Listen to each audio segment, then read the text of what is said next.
Euh, Bonjour à tous, j'espère que vous allez bien et bienvenue dans cette vidéo si utile dont nous allons parler de mon parcours et mon expérience concernant l'examen OSCP dont j'ai passé récemment, il n'y a pas très longtemps. Si je dois faire les comptes à rebours, c'était il y a un mois passé déjà, au mois de décembre dernier. Alors, euh, personnellement, j'ai pas voulu rester autant silencieux après avoir passé cet examen qui est une très grande achèvement, une très grande concrétisation, particulièrement pour moi et pour beaucoup d'autres qui savent la valeur de cette certification.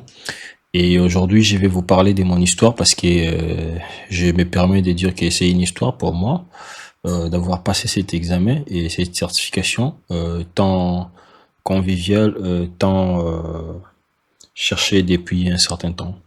Donc, la vidéo sera très utile et n'oubliez pas de vous abonner à la chaîne et de me faire des commentaires et des questions si vous en avez besoin, si vous comptez aussi au futur proche passer cet examen. Je pense que vous ne serez pas déçus et vous ne les regretterez pas parce que aujourd'hui dans l'industrie des cybersécurité, ça fait partie des très grandes certifications en termes des compétences pratiques, en termes des cybersécurité offensif. Ok. Et pour ne pas être très long concernant la partie introductive de cette vidéo, et dans cette vidéo, je vais vous parler de comment est-ce que j'ai réussi mon examen OSCP et mon parcours et mes conseils, étant que professionnel et inspiré et passionné de la cybersécurité. Et du coup, on va passer au slide prochain. L'introduction, qui suis-je? Je vais d'abord me présenter rapidement. Voilà. Et pourquoi, quelles sont les motivations, quels sont mes backgrounds et autres. Et voilà. Euh, qui suis-je? Je vais d'abord me présenter et puis je parlerai des motivations, de ce qu'il faudrait faire face pendant l'examen de l'OSCP, pendant la préparation, de la phase de la préparation jusqu'à la phase de la concrétisation et de l'affrontement de l'examen, de faire face à l'examen. Alors moi, je me nomme, excusez-moi pour le règle d'orthographe, c'est pas grave. Moi, je me nomme Glody Dipanga. Ok. Dans la généralité, je fais un peu beaucoup de choses en ce qui est lié à l'IT, mais particulièrement mes compétences et ma spécialité est beaucoup plus du côté réseau et système. Et quand je dis système, c'est particulièrement les systèmes Windows et Linux. Et les clouds, je suis en train d'approfondir également mes compétences, peut-être pour les jours futurs, proches. Je pourrais déjà aussi entamer d'autres certifications en termes des tests et de sécurité pour les clouds aussi. Et autre chose, depuis un certain temps, la cybersécurité me passionne également. J'ai fait aussi pas mal de recherches et j'ai fait partie aussi des chercheurs en cybersécurité actuellement. Et je suis également passionné de tout ce qui est IT et sécurité des systèmes d'information. Voilà un peu. Et pour continuer, concernant mon background, dans le domaine de l'IT, j'ai à peu près plus de 10 ans dans le domaine de l'IT. Et dans la cybersécurité, depuis que celui-ci m'intéresse, c'est à peu près pratiquement 9 ans depuis que je m'intéresse à la cybersécurité, particulièrement aussi dans la sécurité offensive, parce que déjà la sécurité défensive, j'ai lisé pas mal des bouquins, j'avais pas mal de cours que je faisais en avance, mais la sécurité offensive, ça fait à peu près dans les 9 ans depuis que je m'intéresse à ça. Et jusqu'à ce qu'aujourd'hui, je commence quand même aussi à concrétiser des certifications sur la cybersécurité. Il y a d'autres plateformes, il y a d'autres renommées de la cybersécurité et d'autres certifications à laquelle j'ai déjà eu à passer, mais je parlerai pas de ça ici, vu que ici, je parle d'un sujet particulier concernant l'examen OSCP. Et aussi, j'ai un bac +5 en informatique appliquée et en génie électrique. Et ça fait partie de ma cursus académique. Alors, un avertissement concernant la confidentialité, parce que, comme vous le savez, l'examen OSCP a des règles très très très strictes en termes de confidentialité et de sécurité concernant leur environnement des laboratoires, les préparatifs, les exercices, les laboratoires, tout ça, et particulièrement l'examen. En tout cas, c'est très très très très confidentiel et très très très dangereux d'en parler. Et alors, moi, si je vous parle de cette vidéo, c'est juste à titre informatif de vous prévenir au mieux, et vous qui comptez peut-être au futur proche passer cet examen, et ça pourrait déjà vous donner de quoi l'idée de ce que vous aurez à faire face si vous devez vous engager par cette voie. Alors, tout ce dont je parlerai, tout ce dont je parle est général et ne concerne pas spécifiquement mon examen. Chacun reçoit de ces cas qui seront différentes. Donc, il s'agit simplement de mon expérience dont je vais parler ici. Chacun a un part également ou d'un point de départ différent, aura un point de départ différent des miennes, ça c'est sûr. La manière dont j'ai étudié et c'est ce qu'il m'a fallu pour réussir seront donc différents de ce qui vous parviendra. Mais simplement que ça sera un guide ultime pour avertir ceux qui veulent commencer et ceux qui comptent passer cet examen. Alors, je ne représente pas mon employeur ni non plus, je présente juste mes opinions et ça n'engage que moi. Voilà. Alors, pourquoi l'OSCP? OSCP, si vous êtes déjà un professionnel, ça servira à quoi? Beaucoup de personnes se disent que non, voilà, ça coûte trop cher, c'est un peu très exigeant, et puis c'est de perdre de l'argent, c'est comme on dit en anglais, you will waste a big investment, you will waste too much money to do that. Comme les gens le disent, tu vas investir beaucoup d'argent pour le faire et au final, c'est un peu des tricks et tout ça. Donc voilà, tu n'auras pas à les passer aussi facilement. Et voilà, comme je vous l'ai dit, des examens comme celui-ci, comme l'OSCP, moi j'aime bien des challenges comme ça. Pourquoi? Parce que c'est un examen qui vous met face à une réalité, face à la pratique, face à quelque chose que vous aurez peut-être à faire face. Et cet examen, personnellement, je ne l'ai pas simplement trouvé comme un examen, mais je peux vous dire sincèrement que cet examen a changé ma façon de voir les choses.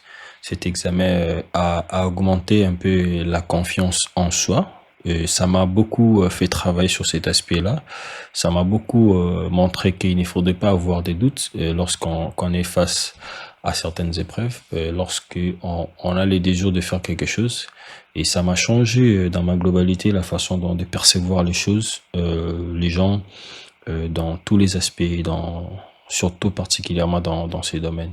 Ça m'a augmenté, quand j'ai dit ça m'a augmenté un peu de confiance en soi, c'est sérieusement ça m'a augmenté de confiance en soi parce que personnellement, je suis quelqu'un d'un très fort ego. Alors, à un certain moment, je m'ai battu aussi avec cet examen. Et après, je dois vous dire une vérité.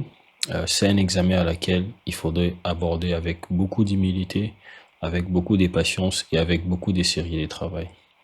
Alors, cette certification, ça vous met face à une épreuve pratique très intense. Ok, ça va aussi vous aider à valider vos compétences pratiques pour ceux qui vont s'orienter dans la sécurité offensive. C'est une certification très très viable. Et d'ailleurs, ça serait parmi les certifications à vous confier si vous voulez vous mettre sur cette voie-là de la sécurité offensive. Autre chose, sa crédibilité en termes de recruteurs, et je vous dis, ça a un impact très très élevé.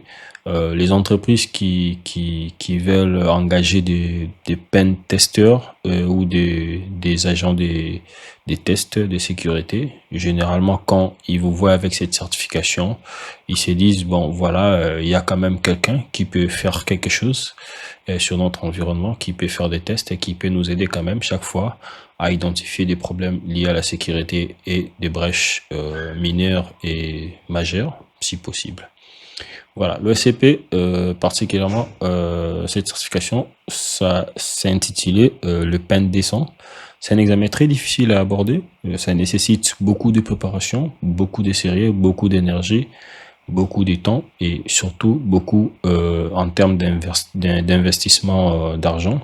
Et c'est juste pour vous signaler que c'est une certification qui n'est pas faite vraiment pas trop pour les débutants, s'il faut être honnête avec vous, et vraiment pas trop pour des personnes qui n'ont pas assez de moyens prêts à investir, parce que rien ne vous garantit le fait de payer les cours et que vous allez les passer. Ça va dépendre de la volonté et de la détermination à laquelle vous mettrez pour la passer.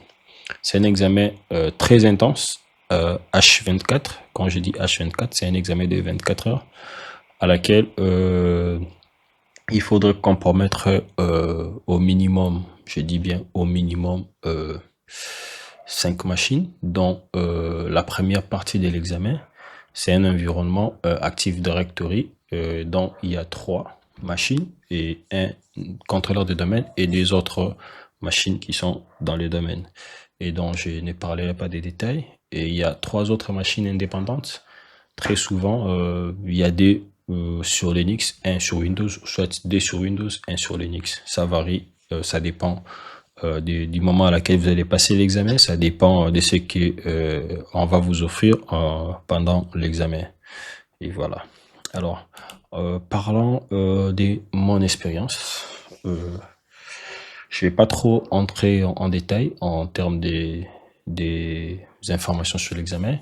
Si vous avez besoin des informations de l'examen, il faut lire dans les facs, vous écrivez, vous allez sur Google, vous tapez OSCP Fac Exam. Alors, euh, pour être sincère, dans mon titre, c'est intitulé généralement comment est-ce que je vais passer mon examen OSCP en 5 heures. Pour être sincère avec vous, c'est un examen qui n'a pas été facile et je ne l'ai pas passé en 5 heures en un seul coup. Ça, je vous l'ai dit. Euh, Vous serez étonné si je vous disais que c'est un examen que j'ai passé à 6 reprises sur l'intervalle de 2 ans. À 6 reprises sur une intervalle de 2 ans. Donc, c'était juste jusqu'à ma 6e tentative que j'ai eu à passer. Et mais là, je l'ai passé d'une manière spectaculaire dont je ne pouvais pas imaginer. Mais tout ça, ça faisait vraiment face à des progressions, des petites progressions qui m'ont amené jusqu'à aboutir à un résultat satisfaisant. Et il y a certaines des mauvaises expériences dont j'ai vécu. Et je ne voudrais pas que vous puissiez passer par là. Et raison pour laquelle je vous parle de mon expérience pour vous épargner des erreurs que j'ai eu à faire quand j'ai commencé avec les cours de l'OSCP. Et si quelqu'un devrait la passer, en tout cas, il devrait prendre en compte des éléments à laquelle je vais mentionner juste avant la fin de cette présentation.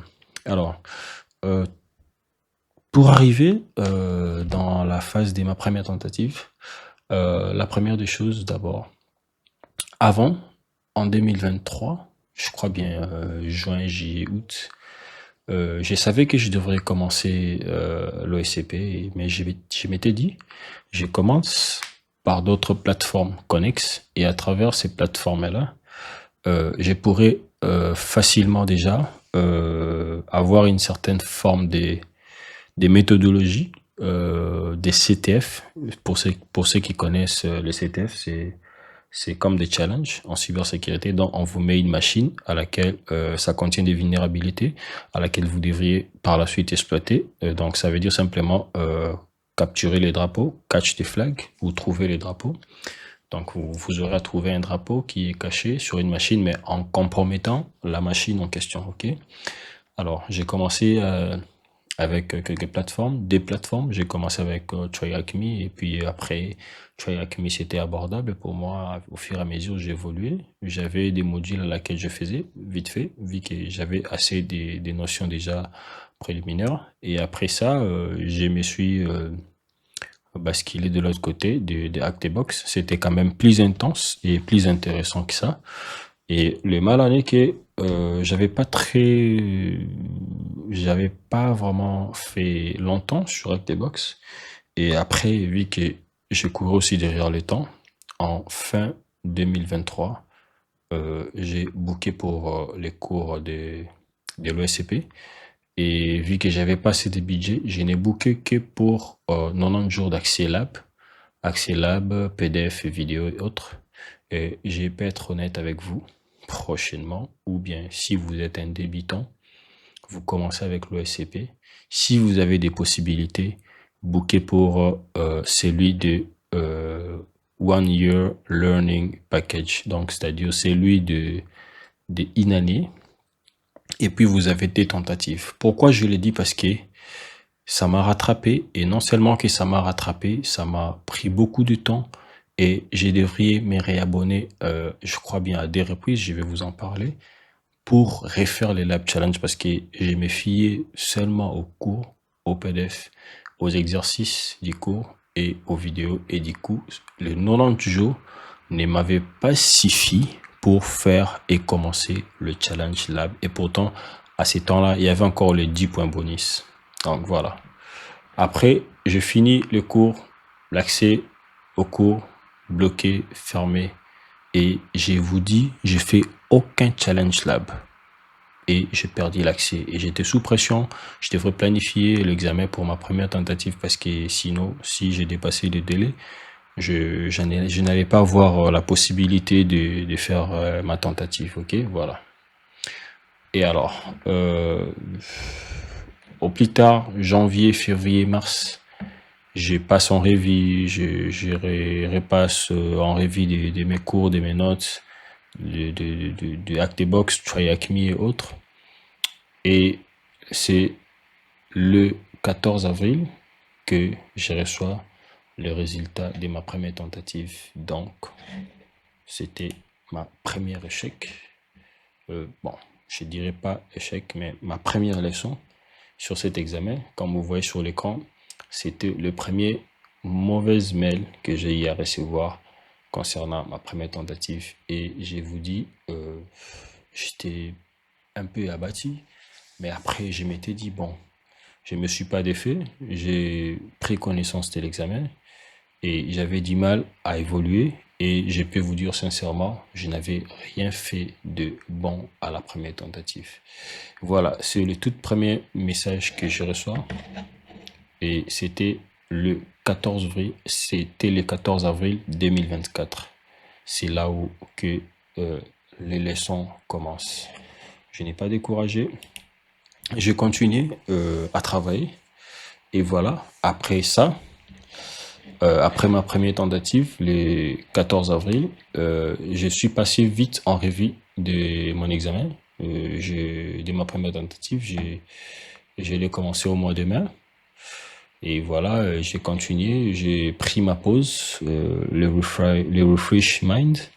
J'ai profité de la vie et me remettre de la machine, me remettre la machine à zéro au mois de juin. J'ai pris une pause et j'ai repris la préparation et je me suis pris l'abonnement Proving Ground Practice des OSCP à partir du mois de juillet. Et j'ai commencé à travailler sur des machines, sur des box, des box à laquelle OSCP met en place pour laisser les étudiants pratiquer pour développer de leur propre méthodologie et autres. Alors, je me suis dit, bon, peut-être j'avais quelques couacs et tout. J'ai quand même travaillé pas mal sur quelques box. Et je me suis dit que je pars encore essayer une autre tentative. Parce qu'il y a un aspect, il ne faudrait pas oublier, une information très importante, très utile. quand vous échouez pour la première tentative, il est impératif d'attendre entre 45 jours à 60 jours pour reprogrammer l'examen. Et c'était déjà bon pour moi. Et vers août, je planifie pour la deuxième tentative pour le mois de septembre. Et là, au mois de septembre, le 16 septembre, c'est ma deuxième tentative. Là, je me retrouve dans la même situation. C'est le 16 septembre 2024. Je n'arrive pas toujours à m'attaquer à l'examen et je vous dis, c'était terrifiant encore une fois de plus. Je n'ai pas découragé. J'ai suivi des conseils, je regardais pas mal de vidéos, je regardais pas mal des autres témoignages. Pourquoi? Parce que vous allez remarquer qu'avec l'examen OSCP, dans la majorité des cas, c'est la communauté anglophone qui la passe. Pour retrouver des personnes qui le passent dans la communauté francophone, je vous dis que ils sont pas nombreux. Si on est nombreux, on est à compter des doigts. Et je fais partie de ces personnes-là qui sont dans la communauté francophone. Et vous imaginez qu'on n'est pas assez nombreux dans ce domaine, mais on se débrouille quand même et on s'en sort pas mal. Voilà. Et voilà, je me suis dit, bon, ok, il n'y a pas de souci, on va continuer. Et boum, je reste un bon moment. Au début du mois de novembre, qu'est-ce qui se passe? Le 1er novembre 2024, il y a une annonce qui s'est faite dans la plateforme pour dire que voilà, il y aura changement de l'environnement de l'examen et voilà, ça sera l'OSCP, pas simplement, ça devient OSCP puis OSCP Plus. Et je vous dis, à ce moment-là, je me dis, mais qu'est-ce qui se passe? Qu'est-ce que je ferai? Parce qu'il y a changement de l'examen et je n'ai pas accès à la plateforme. Qu'est-ce qu'il y aura? Qu'est-ce que je vais encore retrouver là-bas, l'examen? C'était terrifiant encore. Mais après, je me suis dit non. C'est quelque chose que j'ai déjà commencé, donc je vais pas lâcher prise. Et ça, c'est l'annonce à laquelle le SCP avait lancé pour le changement. Donc, effectivement, le 1er novembre, l'OFSEC a remplacé l'examen courant avec quelques mises à jour qui concernaient beaucoup plus la partie Active Directory de l'environnement et les retraits du point bonus. Quand je dis les retraits du point bonus, parce que l'examen OSCP pour la passer, vous avez besoin de 70 points sur les 100 points. Donc ça veut dire que avant, il y avait de ceux qui ont passé l'examen en avance, qui arrivaient à 60 points. Mais la condition pour avoir les 10 points bonus, c'était de faire au minimum 80%, je dirais 80% des Challenge Lab de flag. Fallait retrouver au moins 80% sur tous les flags nécessaires de Challenge Lab. Quelque chose que j'avais tellement ignoré au départ et je n'avais pas tenu compte de ça. Et c'est parmi les choses qui m'avaient puni avant des successions de tentatives de l'examen. Ok, voilà. Et ici, ils ont expliqué pourquoi ces changements. Voilà, c'était pour avoir un peu la partie Active Directory un peu plus à jour. Ok, et pour faciliter, donner la capacité aux apprenants de travailler et de compromettre et d'assimiler la partie compromission. Et voilà, l'utilisateur avant l'examen était, il faudrait avoir l'accès initial de soi-même, il fallait exploiter une vulnérabilité quelconque, peut-être une vulnérabilité web, une application ou je sais pas un service.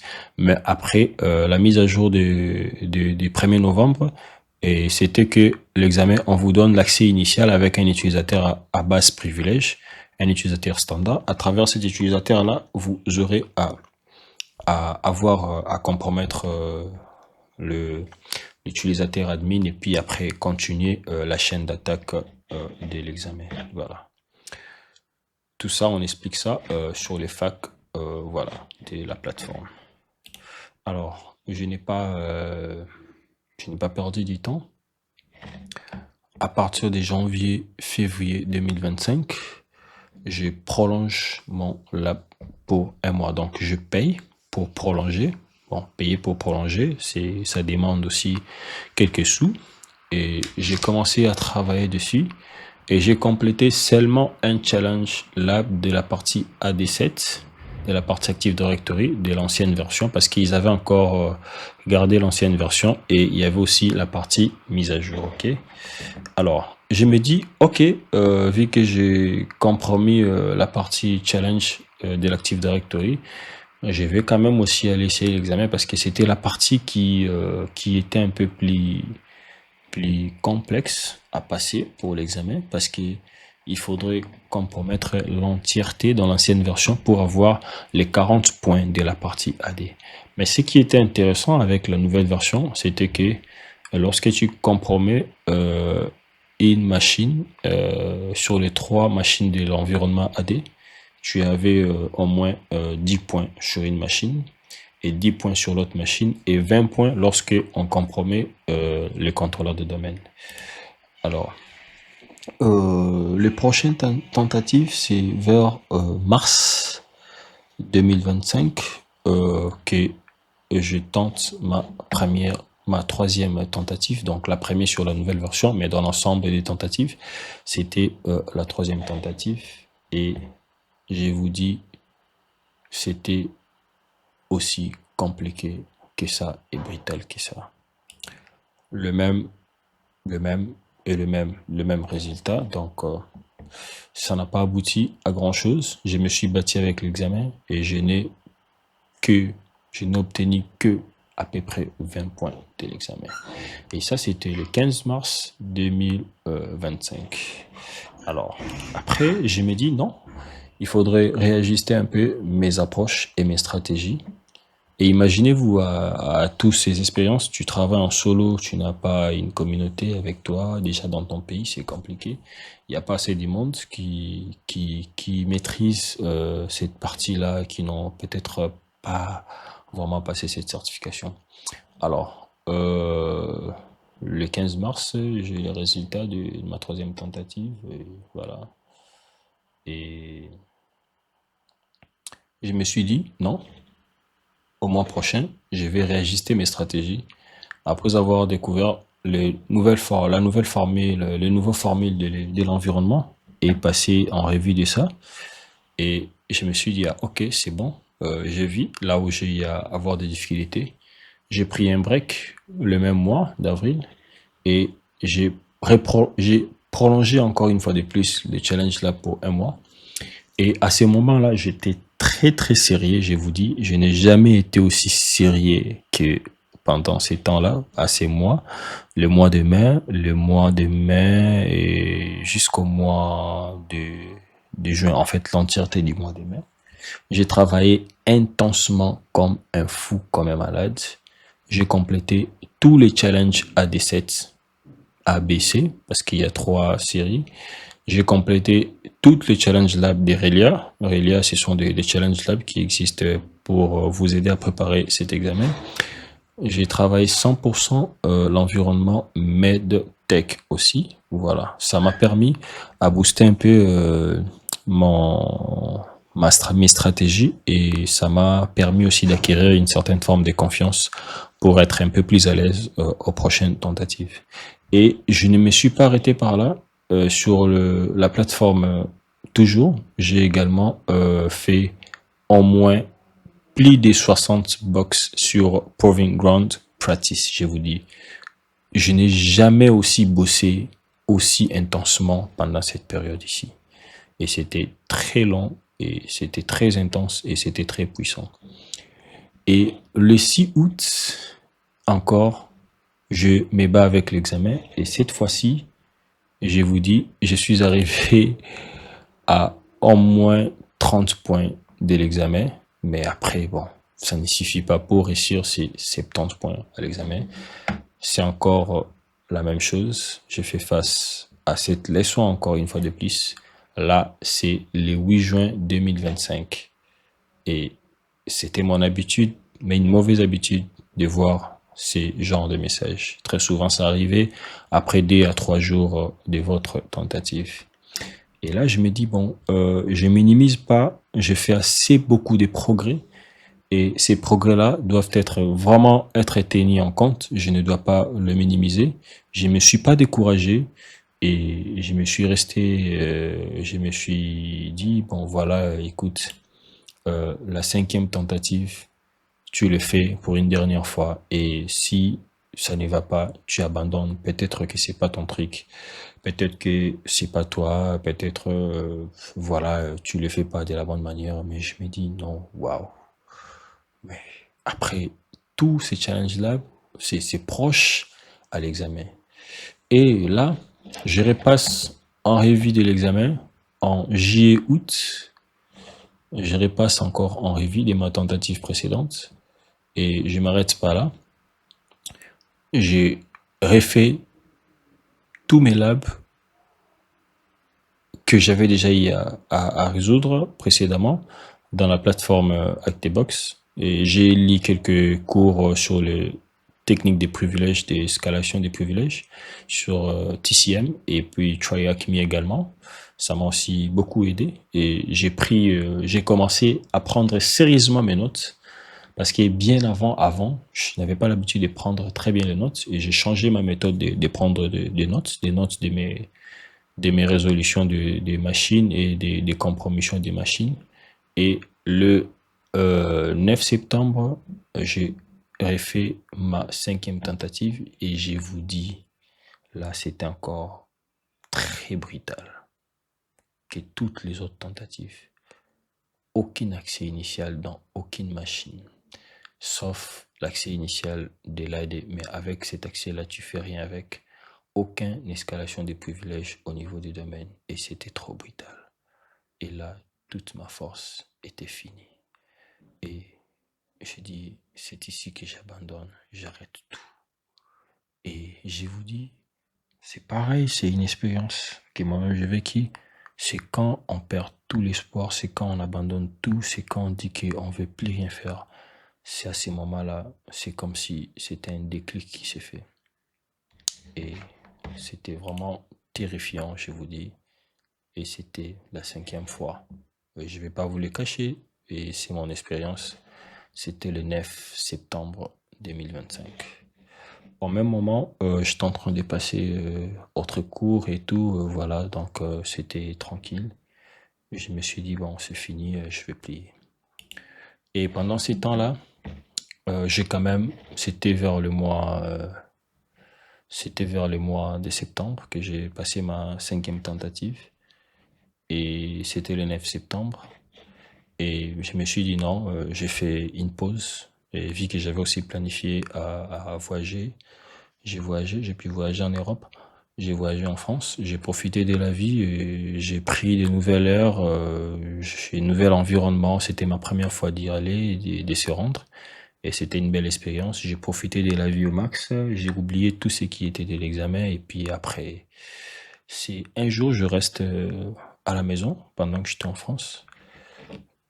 J'ai beaucoup réfléchi, j'ai regardé des opportunités ailleurs, j'ai regardé des possibilités de basculement. J'ai dit, mais waouh, mais comment est-ce que j'ai pu abandonner un rêve comme ça? J'ai dit non, je dois me relever. Et pendant que j'étais loin de chez moi, dans une autre partie du monde, j'ai commencé à réajuster encore mes stratégies. J'ai repassé des modules et des modules et j'ai bien aimé ces modules de la partie CPTS des Actebox. J'ai repassé tous ces modules du privilège, escalation des privilèges de Windows. Et ça m'a beaucoup aidé pour me réchauffer davantage, de travailler sur mon cerveau, de travailler sur beaucoup d'autres stratégies. Et ça m'a fait un petit déclic. Et la partie Linux, j'avais pas trop de soucis et trop de problèmes. Et j'ai beaucoup retravaillé l'escalation des privilèges sur le Windows. Et là, je replanifie l'examen à mon retour de l'Europe pour les passer au 1er décembre. Et c'est à ce moment-là que j'ai vu clair. Et par la suite, je vous parle maintenant de ma journée à laquelle j'ai passé l'examen et je vous dis c'était très rapide et c'était différent de toutes les autres tentatives. Et c'est comme si c'était ma journée en fait. Et moi-même, je n'ai pas compris. Et c'était le 1er décembre que passer comme il se doit l'examen. Et je vous parle un peu du time frame, de la chronologie de mon examen. Qu'est-ce qui s'est passé? J'avais planifié pour commencer à 15 heures juste. J'ai eu quelques soucis avec le proctor. Et le proctor d'ailleurs voulait me dire que non, tu dois annuler, on va annuler l'examen parce que voilà, on n'arrive pas ta connexion apparemment n'est pas bonne. Parfois, le partage de l'écran ne se fait pas bien. Et je vous dis, c'était stressant. J'ai dit non, je les ai dit non, je vais vérifier ma connexion et puis on va retester. Et puis après, j'étais tranquille. J'ai repris et puis voilà, c'était bon. J'ai commencé un peu 30 minutes en retard de l'heure où il fallait à laquelle que je commence l'examen. À 15h36, début de l'examen, je commence avec la D7. Je regarde, je prends l'accès, je regarde l'accès initial, je check les privilèges possibles, des vecteurs d'escalation des privilèges possibles. Je vois, mes yeux s'ouvrent et je souris devant mon écran.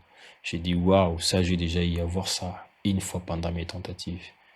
Et je vous dis, je n'ai pas traîné à cette partie-là.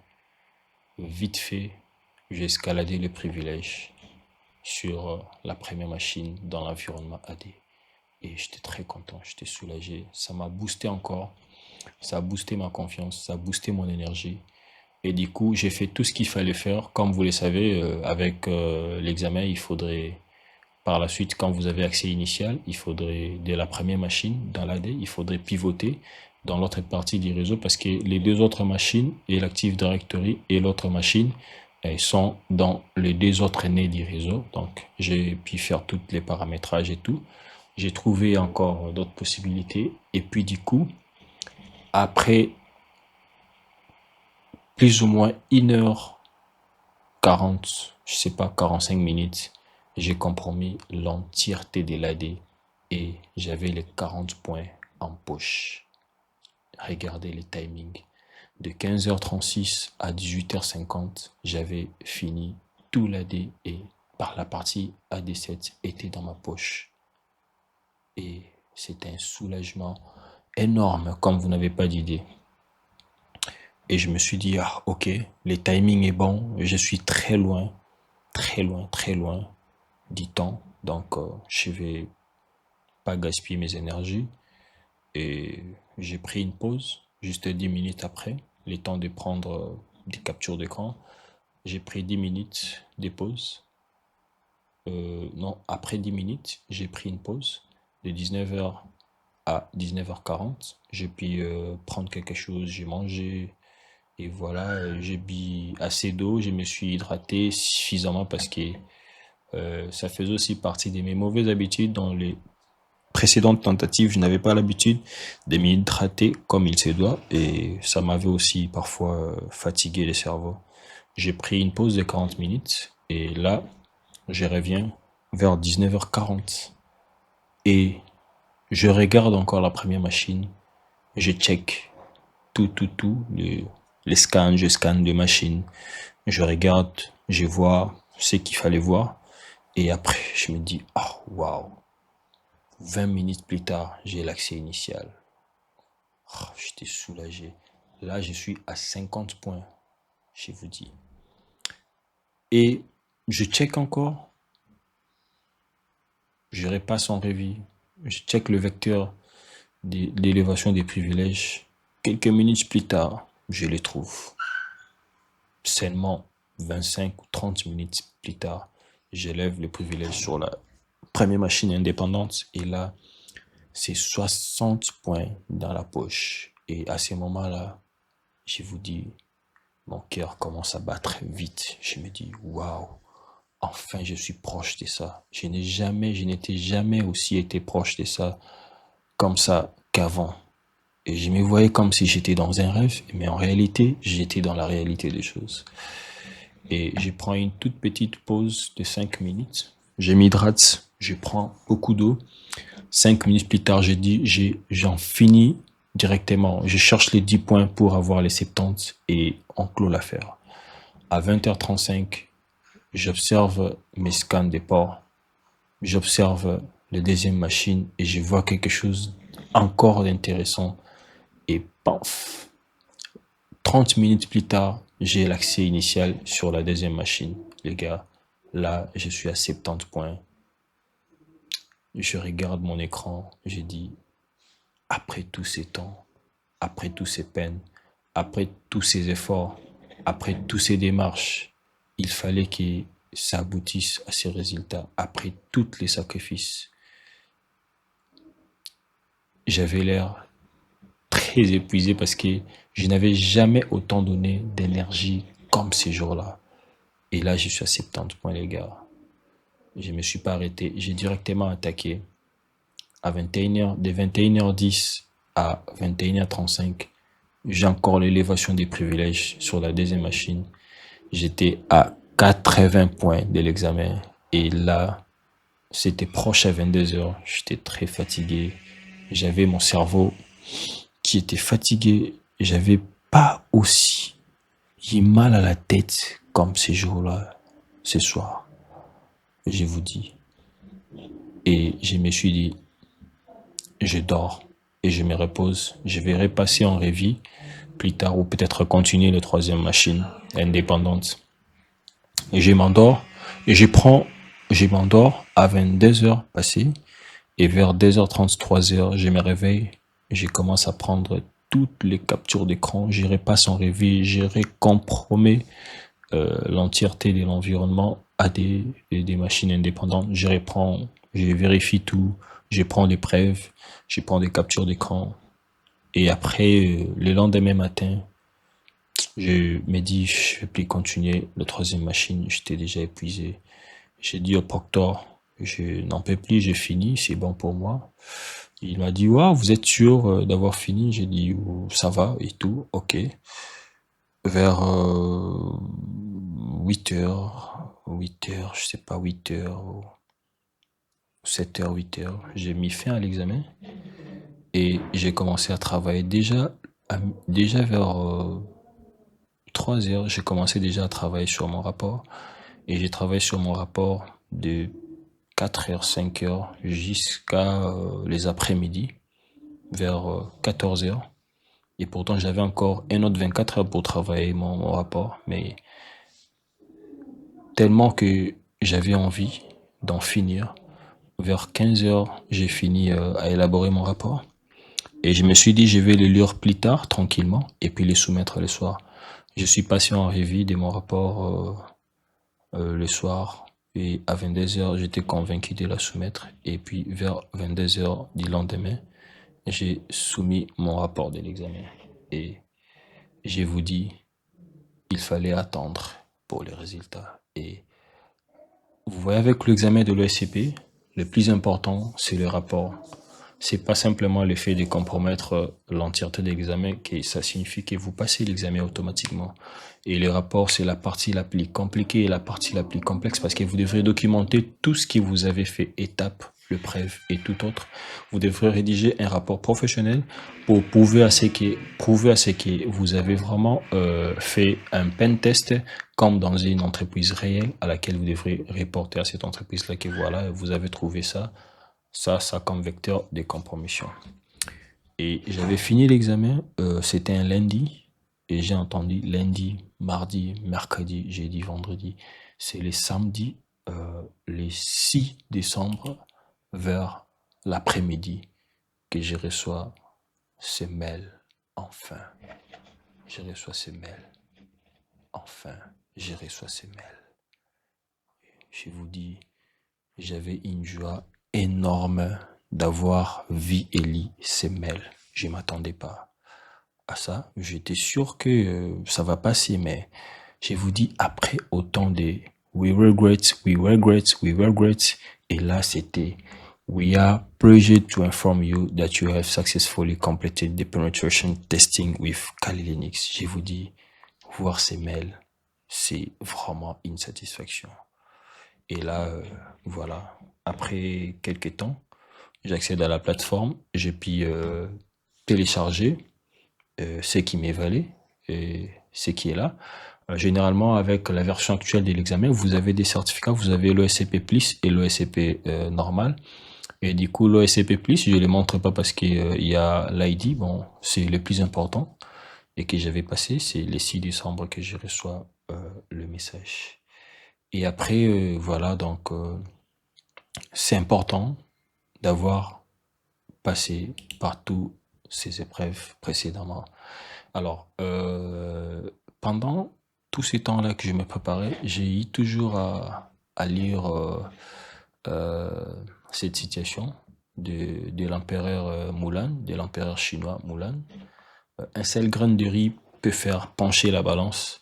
Un seul drapeau peut faire la différence entre la victoire et la défaite. Et c'est à chaque tentative, quand j'étais bloqué et le reste, je ne pouvais plus rien faire. Et c'est là où j'ai compris que un tout petit trick pouvait déclencher la réussite, tout comme la leçon à chacune de mes tentatives. Et ça, je n'oublie pas cette situation et cette paragraphe.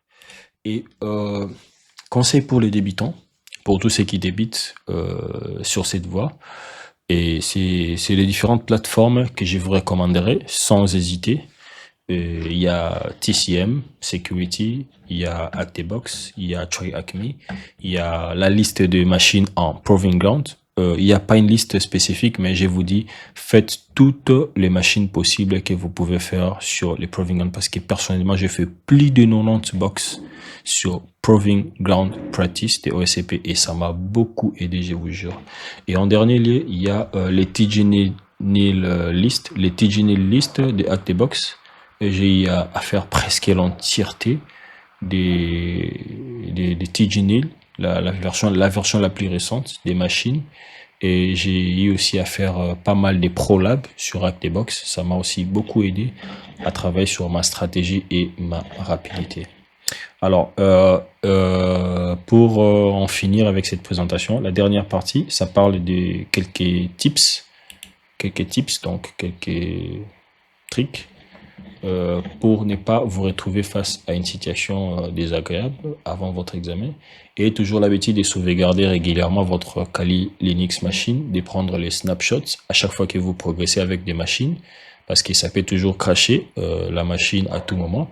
Comme vous le savez, pour passer l'examen, il faudrait se connecter à un environnement VPN de test. Et cet environnement-là, vous allez vous connecter à travers votre machine Kali Linux et à laquelle vous allez vous connecter à distance dans l'environnement de l'examen pour s'attaquer aux machines de l'examen. Prendre régulièrement les pauses, car celui-ci est très nécessaire pendant que vous travaillez, pendant les jours de l'examen également. Documenter, toujours documenter ce que vous faites, parce que si vous n'avez pas de documentation, je ne sais pas comment est-ce que vous allez développer votre propre stratégie. Attendez-vous à apprendre, mais pas à être enseigné. Ça, c'est un dilemme à laquelle moi-même j'ai fait face parce que euh, personne m'a enseigné l'OSCP du début jusqu'à ce que je la passe. Donc, j'étais mon seul professeur à moi-même. Donc, attendez-vous à apprendre et pas à être enseigné par quelqu'un d'autre.